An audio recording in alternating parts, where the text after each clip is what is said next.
قل هذه سبيلي أدعو إلى الله على بصيرة أنا ومن اتبعني سبحان الله وما أنا من المشركين. وقال تعالى والذين جاهدوا فينا لنهدينهم سبلنا وإن الله لمع المحسنين. صدق الله العظيم.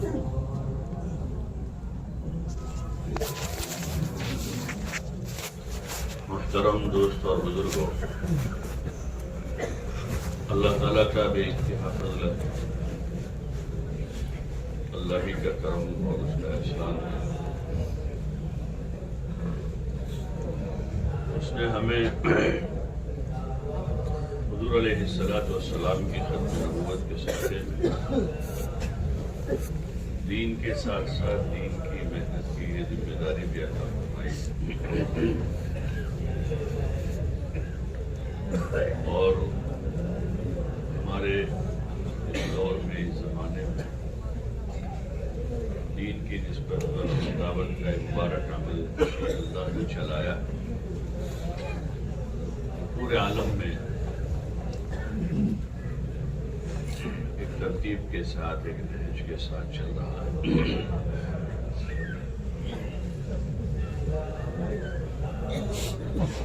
یہ اللہ ہی نے اپنے فضل سے چلایا، ہمیں اس کی توفیق عطا فرمائی کہ ہم اپنا دین سیکھتے ہوئے، دین پر چلنے کی مشق کرتے ہوئے،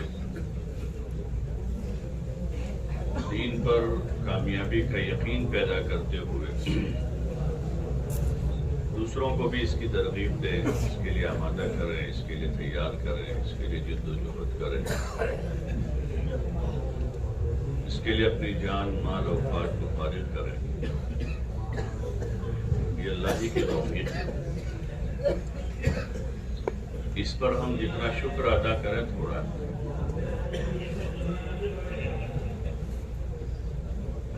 اور ظاہر بات ہے کہ اس پر شکر ادا کرنا چاہیے تاکہ اللہ کی طرف سے مزید توفیق ہو جائے۔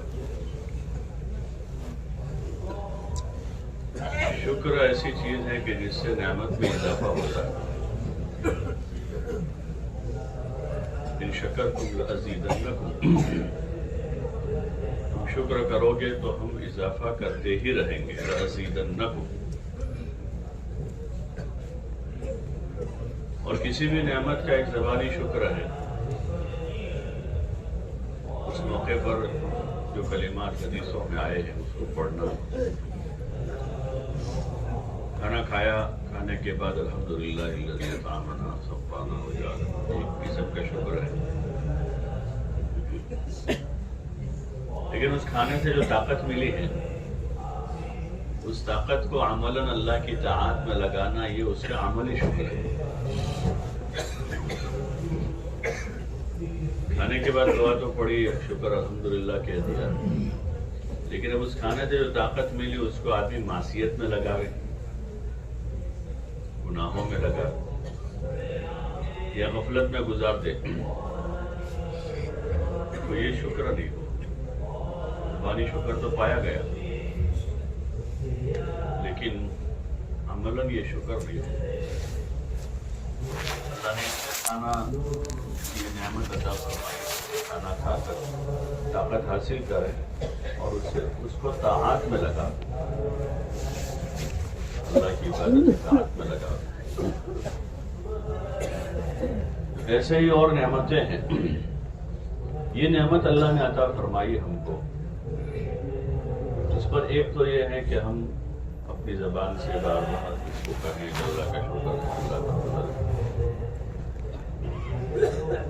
اور ایک یہ ہے کہ اللہ نے اس راستے سے ہم کو سوجھ بوجھ عطا فرمائی،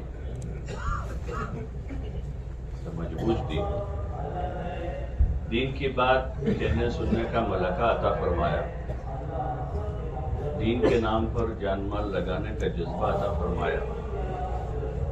یہ بڑی نعمتیں ہیں۔ اس کا عملی شکر یہ ہے کہ اس کام کو اس کے حق کے ساتھ ہم کریں، جو کام کا حق ہے اس کے تقاضوں کو سمجھیں، کام کی ہم بصیرت حاصل کریں. ایک تو ابتدائی دور ہوتا ہے، کچھ سوجھ بوجھ نہیں تھی، کسی نے تیار کر لیا، ساتھ میں چلے گئے، ایک چلہ لگایا، 2 چلے لگائے، 3 چلے بھی لگا لیے. 3 چلوں میں ایک تاثیر ہے، اگر صحیح گزرتے ہیں اعمال اور اوقات کی پوری رعایت کے ساتھ، تو اس سے دین پر چلنے کا شوق پیدا ہوتا ہے، پچھلی زندگی پر ندامت ہوتی ہے اور دعوت کا ڈھنگ آتا ہے. یہ اثر ہے اس کا. پچھلی زندگی پر ندامت ہوتی ہے پہلے، اور دین پر چلنے کا، عبادت کا، اعمال کا، اخلاق درست کرنے کا، حقوق کی ادائیگی کا شوق پیدا ہوتا ہے. ایسے ہزاروں لوگ ملیں گے کہ جنہوں نے 3 چلے لگا کر توبہ کی، 4 مہینے میں گئے، تعلیم کے حلقوں میں بیٹھے، مسجد کے ماحول میں رہے، دین کی باتیں سنی، آخرت کو سنا، تو توبہ کی اور دین پر چلنے کا اہتمام کیا. نمازوں کی پابندی نہیں تھی تو نمازی ہو گئے، تہجد گزار بن گئے. حقوق کی ادائیگی میں کمزوری تھی، کمی تھی، اس کی تلافی کی. آخرت کی طرف راغب ہوئے. حرام کمائی میں تھے تو حرام چھوڑ دیا، یا دیگر گناہوں میں مبتلا تھے تو اس کو چھوڑنے کی نیت کی، اور داعی بنے. وہ اس ماحول میں دعوت دیتے دیتے وہ گھروں کی طرف لوٹے. تو ایسا ایک آدمی ضلع میں وقت لگا کر آیا، تعلقے میں وقت لگا کر آیا، ایک آدمی پورے ضلع میں وہ معروف داعی کہلاتا تھا کہ فلاں آدمی فلاں جگہ. محلے والے بھی اس کو جانتے تھے، بستی والے جانتے تھے، عوام آواز. یہ اس نے کوئی سرٹیفکیٹ نہیں دیا، نہ اس نے کوئی بورڈ نہیں لگایا اپنے گھر کے آگے کہ میں داعی، لیکن وہ عملاً داعی. کام کو سمجھا اور ایک فکر اپنے اندر لی. آج بھی ایسے بہت سارے لوگ، بہت سے نئے نوجوان ایسے جنہوں نے فکر اٹھائی، کام سمجھا ہے، اور جب سمجھ میں آ جاتا ہے تو پھر آدمی چھوڑ نہیں سکتا. مٹکے بنانے والا کمبار ہوتا ہے، اس کے پردادا نے کام شروع کیا تھا، لیکن اس کو سمجھ میں آ گیا تو اس نے زندگی پر کیا، وہی مرا. اس کی موجودگی میں اس کے بیٹے کو سمجھ میں آ گیا تو اس نے کیا، وہ بھی وہی مرا. اسی کی موجودگی میں پوتے کو سمجھ میں آیا تو اس نے زندگی پر کیا، اسی میں مرا. سمجھ میں آ گیا. اور اگر سمجھ میں نہیں آتا تو ایک ہی آدمی آج کل دیکھتے ہیں بہت سو کو کہ 2 سال میں 10 کاروبار بدل دیتے ہیں.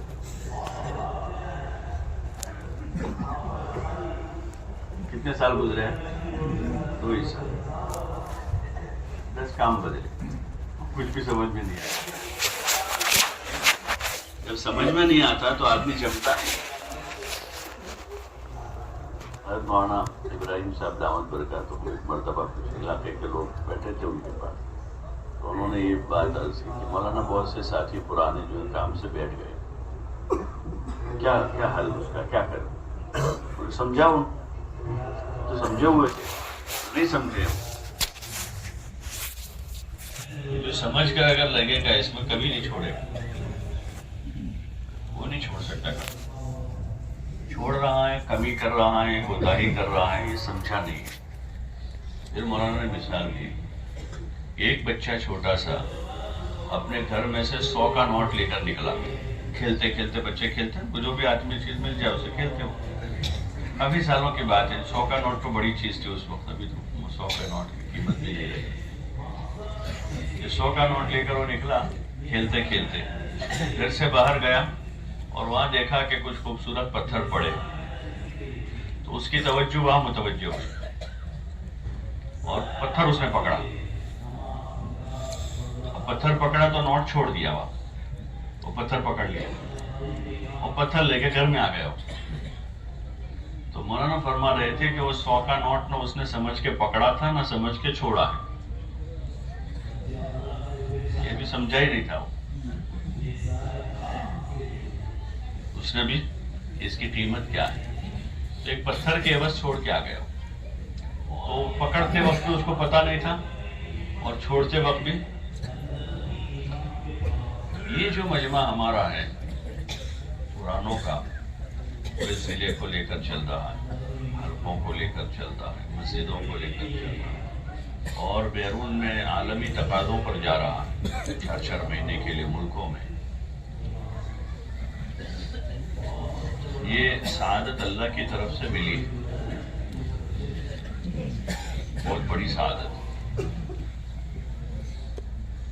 اب ہمارے ذمے ہے کہ ہم اپنے آپ کو قابل بنانے کی کوشش کریں. قابل نہیں تھے، اللہ نے توفیق دے دی. یہ ہمارا کوئی حق نہیں تھا، ہمارا حق نہیں تھا. اللہ نے بلا استحقاق، بغیر حق کے یہ سعادت عطا فرمائی. ہمارے ذمے ہم کوشش. ایک آدمی تو زندگی کا کوئی تجربہ نہیں تھا، صرف کچھ پڑھا اور اس کو ایگزام پاس کر کے گورنمنٹ نے اس کو کسی ضلع کا کلیکٹر بنا دیا. اس کو تجربہ نہیں ہے، اب اس کے ذمے ہیں تو اپنی پوسٹ پر باقی رہنے کے لیے اپنی اس جگہ پر اور یہاں سے ترقی کرنے کے لیے جو اس کی ذمہ داریاں ہیں، ان ذمہ داریوں کو سمجھے اور ان ذمہ داریوں کو پورا کرے. تو وہ اب اپنی ڈیوٹی جوائن کرنے کے بعد اس کوشش میں لگتا ہے، اپنی ذمہ داریوں کو سمجھتا ہے، کتابیں کھولتا ہے، تجربہ کار لوگوں سے ملتا ہے، سینئر آفیسروں سے ملاقات کرتا ہے، اور بہت سی مرتبہ اپنے سے نیچے گریڈ کے جو آفیسر کلیکٹریٹ میں ہوتے ہیں ان سے بھی پوچھتا ہے کہ ان کو بھی اس کو بھائی میں تو نیا گورنمنٹ نے پوسٹ پر مجھے بٹھایا ہے، کیا ہوتا ہے. اور وہ 6 مہینے سال گزرتا ہے، اپنے آپ کو قابل بنا دیتا ہے اس کام کے وہ قابل نہیں تھا.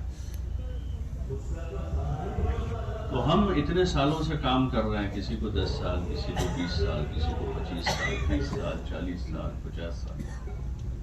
ہم غور کریں کہ اتنا بڑا کام اللہ نے دیا، اتنا بڑا کام، اتنی بڑی سطح پر ہونے والا کام اللہ کا کام ہے. اس سے بڑا کا کام ہو اللہ کے بندوں کو اللہ کی طرف بلانا. من احسن قولا ممن دعا الی اللہ وعمل صالحا. اور پھر اتنی بڑی سطح پر کہ پورے عالم کی سطح پر جس کو کرنا ہے، معمولی چیز نہیں ہے. جس کام کو آدمی نے سمجھا ہے اور جس کام کے معاملے میں آدمی کو احساس ذمہ داری ہے، وہ کام اگر محلے لیول کا ہوتا ہے، خالی ایک گلی لیول کا، تو اس کو بھی آدمی بڑا سمجھتا ہے. بہت سارے کام ہوتے ہیں گلیوں محلوں میں لوگ کرتے ہیں، کچھ خدمت کے کام ہوتے ہیں. آدمی کو اندر ایک اذہان ہوتا ہے اس کا کہ میں جو کام کر رہا ہوں وہ ایک بڑا کام ہے. تو پھر اس بڑے کام کے لیے وہ اپنی ہر قسم کی قربانی پیش کر دیتا ہے. ایک آدمی پنچایت کا الیکشن جیتنے کے لیے کیا کیا کرتا ہے؟ ارے بولو نا، آپ کے یہاں تو بہت پنچایت ہے، گاؤں گاؤں میں پنچایت. وہ سمجھتا ہے کہ بڑا عہدہ ہے، تو اس کے لیے اپنی جان، مال، عزت سب داؤ پہ لگا دیا. اور کتنی لڑائیاں لڑتا ہے، کتنے جھگڑے مولتا ہے، اور کتنا خرچہ کرتا ہے، کتنا وقت اس کے لیے لگاتا ہے. ایک چھوٹا سا عہدہ ہے، ایک چھوٹی سی کرسی ہے، ایک گاؤں لیول پر 500، 700، 1000، 2000 مکانوں کے سطح پر ایک چھوٹی سی کرسی ہے، اس کے بارے میں جواب دہی ہے. بہت بڑی ذمہ داری ہے وہ، اللہ کے وہاں جواب دہی ہوئی. باقی دنیاوی اعتبار سے کیا اس کی منفعت ہے، لیکن وہ اس کو بڑا سمجھتا ہے. تو الیکشن سے پہلے 2-3 مہینے اس کے پیچھے لگاتا ہے، اور پھر اگر اس سال پاس نہیں ہوا، فیل ہو گیا، تو اگلے سال کی تیاری شروع کرتا ہے. اور بعضوں کی تو زندگی تیاری میں ہی گزر جاتی ہے، ابھی نمبر لگتا جیسے اس کا بیٹا آتا ہے کہ میرے باپ نے بڑی محنت کی، اب ہمارا حق ہے. جو موہوم چیز ہے، اس لیے یہ جو مبارک کام ہے، بارہا ہم اس کو سنتے ہیں، ہم اپنی مساجد میں بولتے ہیں، اس کے فضائل بتاتے ہیں، نکلنے کے فائدے ہم مجمع کو سمجھاتے ہیں. لیکن یہ سارا کر کے اگر ہمارے اندر بصیرت پیدا نہیں ہوئی اور ہمیں سمجھ میں نہیں آیا ہے، اور ہمارے اندر بصیرت پیدا نہیں ہوئی، اور اس کام پر جان مال جذبات صلاحیتوں کو لگانے کا داعیہ پیدا نہیں ہوا، اور ہم اس کے بدلے میں کوئی ایسے کاموں پر راضی ہو گئے ہیں معمولی متاع جس کا نتیجہ ہے، یا وہ بھی نہیں. روزانہ کی جو ہماری محنت ہے 2.5 گھنٹہ یا گشتوں میں، کون سے اسباب رکاوٹ ہیں؟ اگر ہم ان اسباب پر غور کریں گے تو ان میں بہت سے اسباب وہ ہیں کہ جس کا کوئی نتیجہ ہی نہیں، اس کا کوئی نفع ہی نہیں. دوستوں کی مجلسیں، دوستوں کی محفلیں، مجلسوں کی وجہ سے ہمارے 2.5 گھنٹے نہیں لگ رہے، یہ ہماری سستی کی وجہ سے. کوئی مشغولی نہیں، کاروبار کی، کھیتی باڑی کی، ملازمت کی، صرف سستی ہے. اس کی وجہ سے روزانہ کے اوقات میں کمی ہے. تو یہ بصیرت کی کمی ہے اور کچھ نہیں. یہ کام پر کیا ملنے والا ہے، فضائل کے استحصال کی کمی ہے. یہ جو مجلس ہے ہماری، وہ اس کی ہے کہ ہم اس کو اچھی طریقے سے سمجھاوے اور اس کے مذاکرے کریں، تاکہ سال بھر ہم اپنے مجموع کو دے سکیں اور پورے یقین کے ساتھ، پوری بصیرت کے ساتھ ہم اپنی اپنی جگہوں پر کام کر سکیں. یہ بہت بڑا ہدف ہے. خالی نماز روزے زندہ کرنے کی محنت ہے، وہ تو شروعات وہاں سے ہوتی. جیسے ایک ہائی اسکول ہوتی ہے نا، تو بالواڑی کے لیے تھوڑی ہے، وہ بالواڑی سے اس کی شروعات ہوتی ہے. کہ اس کی ایک بالواڑی ہوتی ہے، پھر وہاں سے بچے پہلی میں، دوسری، تیسری، چوتھی، پانچویں جو ہوتے وہاں جاتے. اور 12ویں اس کی منتہا نہیں ہے، 12ویں جو ہے اس کی آخری نہیں ہے، ابھی یہاں سے پھر اور آگے جائے گا. ایسے یہ جو محنت مولانا الیاس صاحب رحمۃ اللہ علیہ فرماتے تھے کہ یہ قافلوں کی چلت پھرت جو ہے وہ تبلیغ کی الف با تا ہیں، وہاں سے شروعات ہے. 4 مہینے کے متعلق ایک موقع پر مولانا نے فرمایا یہ ہمارے کام کی پہلی سیڑھی ہے، یہ ابتدا ہوئی ہے، منتہا نہیں ہے. اس کا منتہا جو ہے وہ دین ہے جو حضور صلی اللہ علیہ وسلم چھوڑ کر گئے تھے. کہ دین کی وہ سطح زندہ ہو جائے جس پر حضور صلی اللہ علیہ وسلم اپنی امت کو چھوڑ کر گئے تھے. اس میں عبادات اور معاملات اور معاشرت اور اخلاق اور انفاق اور دین کی نسبت پر آنے والے ہر تقاضے کے لیے مرد، عورتیں، بچے، بوڑھے، غریب، امیر سب تیار ہوتے تھے. اس سطح تک پہنچنے کے لیے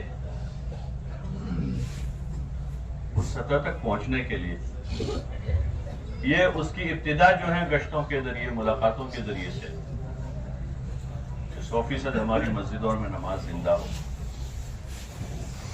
اور 100% امت میں دین زندہ ہو، امت میں دین کی سچی طلب پیدا ہو،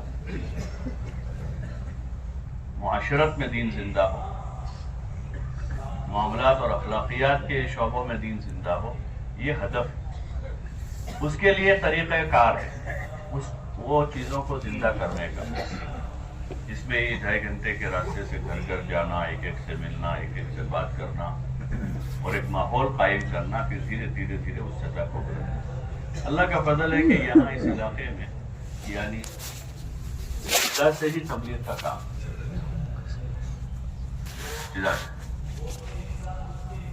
اور ایک ماحول ایسا قائم ہوا کہ گھر گاؤں گاؤں میں مکاتب بنے، مدارس کی فضا بنی، گھر گھر میں عالم ہے. یہ بڑی سعادت، بہت بڑی. جہاں ایک طرف بعض علاقوں میں جاتے ہیں کہ پورے ضلع میں کوئی مولوی نہیں، آج بھی پورا ضلع ہے، 1,00,000 2 لاکھ کی مسلمانوں کی آبادی ہے، اور پورے ضلع میں کوئی مقامی عالم نہیں، پورے ضلع میں کوئی باقاعدہ تراویح پڑھا لے ایسا حافظ نہیں. اس کے مقابلے میں اللہ نے کرم کیا کہ گھر گھر میں علماء ہیں، گاؤں گاؤں میں حفاظ کی بڑی تعداد ہے، مکاتب اور مدارس. اب تو ہمیں اور اوپر جانا ہے. یہ بھی ہمارا منتہا نہیں ہے. ہمارا منتہا وہ ہے جس پر حضور صلی اللہ علیہ وسلم امت کو چھوڑ کر گئے، جس کا اللہ کی طرف سے مطالبہ ہے، اس اسلام و ایمان کا جس پر حضور صلی اللہ علیہ وسلم صحابہ. لیکن یہ اس وقت ہوگا جب ہماری نیتوں میں ہوگا، ہماری نیت میں وہ ہے. ابھی تو ہماری نیت میں اتنا ہے کوئی مہینے کی ایک جماعت 3 دن کی نکال رکھی ہے، اور اجتماع سے 4 مہینے کی جماعت دینے کی، اور مستورات کا تقاضا آیا ہے تو اپنے اس حلقے سے چلنے کی جماعت سال میں 1 جماعت دینے کی. ہماری نیت میں وہی ہے. وہی بات ہے، غلط ہے صحیح ہے؟ بولو نا بھائی، ذرا زور سے بولو. بات صحیح ہے. یہ تو اس کے اسباب ہے. اور 1 جماعت 2 جماعت کوئی منتہا نہیں ہے، یا 5 جماعت 10 جماعت تو منتہا نہیں ہے. تو اس لیے ہمیں کام کو سیکھنا سمجھنا ہے، اور آپس میں بھی اس کے مذاکرے کرنا ہے. کام کا مقصد کیا ہے، اس کام سے چاہا کیا جا رہا ہے، ہماری جان مال لگانا کیوں ہے، ہماری چلت پھرت کا کیا مقصد ہے. بزرگوں کی باتوں میں ہے یہ چیزیں، فضائل کی کتابوں میں چیزیں ملے گی. تو پھر ہم اپنے مقصد کی طرف جائیں گے. ورنہ مقصد ایک طرف ہے، اور مقصد کا جو وسیلہ ہے اسی میں ہم الجھے ہوئے ہیں. مقصد کا جو وسیلہ ہے اس سے کہ 10 منزلہ عمارت بنانے کی تھی، لیکن پہلے مالے کی سیڑھی میں الجھ گئے کہ اس کو یہاں بناوے، وہاں بناوے، پیچھے سے بنا، وہاں سے بناوے، اور اسی میں وقت گزر گیا پورا. اور عمارت کو ابھی تعمیر ہونا باقی ہے. مقصد سیڑھی نہیں ہوتی، مقصد عمارت. سیڑھی وہاں جانے کا ضروری ہوتی ہے، کہ نہیں ہوگی تو چڑھ نہیں سکیں گے.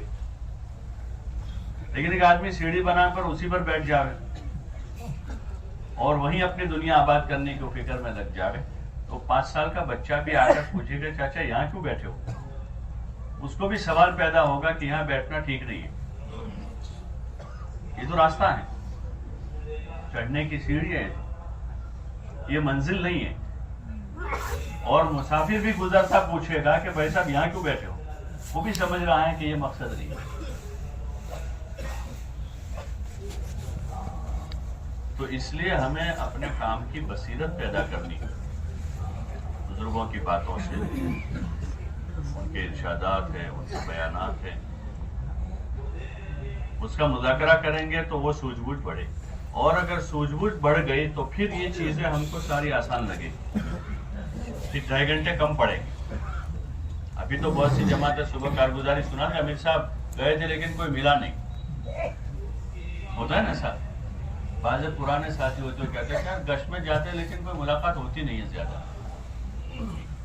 عصر بات بھی کیا، مغرب بات بھی کیا، لیکن ملاقاتیں نہیں ہوتی.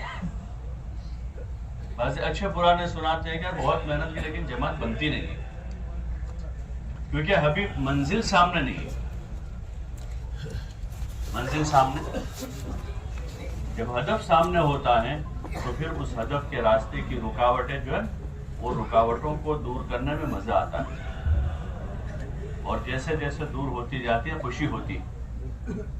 منزل سامنے، اور منزل سامنے نہیں ہوتی تو رکاوٹیں مشکلات لگتی ہیں، یا اس راستے کی جو مشقتیں ہیں وہ بھاری پڑتی ہیں. اس لیے پہلی اور بنیادی چیز تو یہ ہے کہ ہم اپنے کام کی بصیرت حاصل کریں، اس کے مقصد کو ہمیں سمجھنا ہے. یہ تھوڑا بہت مذاکرہ پانچ اعمال کی شمولیت کیفیت کا ہوگا، تاکہ ہم صحیح کام کریں گے تو صحیح کام کرتے کرتے آدمی آگے بڑھتا ہے۔ اور یہ مذاکرہ بھی تقریباً یعنی ایسے تو جو ساتھی جب سے تبلیغ میں لگا ہے تب سے سن رہا ہے، کام کے فوائد کیا ہے، رشتوں کا کیا فائدہ ہے، تعلیم کا کیا فائدہ ہے، لیکن باقاعدہ اس طرح کی مجلس تقریباً 10-12 سال تو ہو گئے ہوں، الگ سے کہ میں قرآنوں کو جمع کر کے طریقہ کار مشورہ کیسے کرنا ہے، ملاقات کیسے کرنی ہے، کیا کہنا ہے، جماعتیں کیسے بنانی ہے، پورا وہ ایک مدت سے ہو رہا ہے۔ لیکن ہم اپنی مسجد کی سطح سے سوچیں، ایک تو پورے ضلع کی مجموعی کارگزاری آتی ہے، مجموعی کارگزاری، تو مجموعی کارگزاری میں جو کمزوریاں ہوتی ہیں وہ چھپ جاتی ہیں۔ میں پورے ضلع کی کارگزاری ابھی آئے گی کہ بھائی ضلع کی 65 جماعتیں 4 مہینے کی بھی کتنی گئی؟ 65۔ اب اس میں سے 33 تو مجادر کی ہیں، تو پہلے تو آدھا ہو گیا، پھر اس آدھے میں اب تقسیم کرتے جائیں گے ہم، تو میری مسجد کے حصے میں کیا آیا؟ خوش ہو جاتے ہیں۔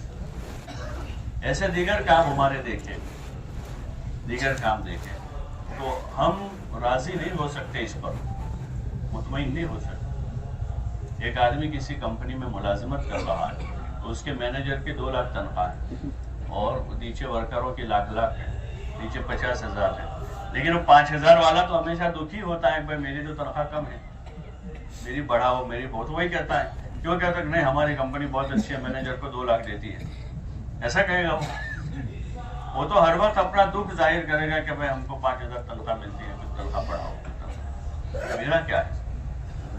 ایسے یہ جو ہماری مجلس ہے کہ بھائی ہم کو شخصی انفرادی طور پر اپنی کمیوں کا احساس ہو کہ میری کیا کمزوریاں ہیں، اور جب تک اپنی ان کمزوریوں کا احساس نہیں ہوگا اس کی تلافی کی شکل نہیں بن پائے گی۔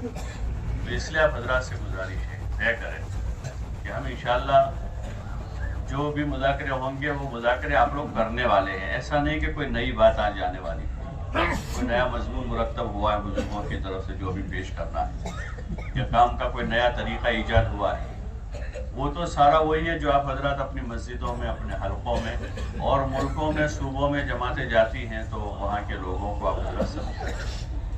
اصل چیز تو بس یہی ہے کہ ہم اس کو اچھی طریقے سے اپنی ذات پر نافذ کریں، اور پھر اپنی ذات سے کرتے ہوئے اپنی اپنی مسجدوں میں صحیح رخ کا کام وجود میں آئے تاکہ اس کے صحیح نتائج مرتب، اس کی کوشش کریں گے انشاءاللہ۔ اللہ توفیق عطا فرمائے۔